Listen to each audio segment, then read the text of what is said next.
Good morning. তোমরা কেমন আছো? আশা করছি আমার সকল বন্ধুরা ভালো আছো, আমিও ভালো আছি।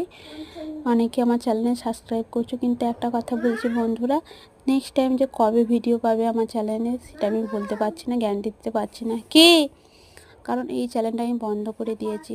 তো তোমরা আশা করবে যে এরপরে আবার ভিডিও দেখবো না, সেই আশা আমি দিতে পারছি না, কারণ আবার যেদিন ইচ্ছা হবে সেদিন দেব। কারণ আমি যে চ্যানেলটা অনেক দিনই বন্ধ করে দিয়েছি, তারা অনেকেই জানো, অনেকেই দেখেছো যে অনেক দিন পর পর ইচ্ছা হলে ভিডিও দিই।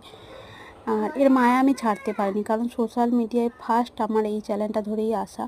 তো তার মায়া আমি ছাড়তে পারি না। একটা চ্যানেলকে দাঁড় করাতে হলে প্রচুর স্ট্রাগল করতে হয়, যারা দাঁড় করাচ্ছ তারা নিশ্চয়ই জানো। এখন খুব সহজ হয়ে গেছে সোশ্যাল মিডিয়ায় দাঁড়ানোটা, কিন্তু খুব তাড়াতাড়ি দাঁড়িয়ে খুব তাড়াতাড়ি আবার নেবেও যেতে হচ্ছে। আর আমি যেই সময় চ্যানেলটা খুলেছি সেই সময় প্রচুর স্ট্রাগল করতে হয়েছে, তবে দাঁড়াতে পেরেছি। এখন 500 জন সাবস্ক্রাইবার করা খুব কমন ব্যাপার, কিন্তু আগে অনেক টাফ ছিল।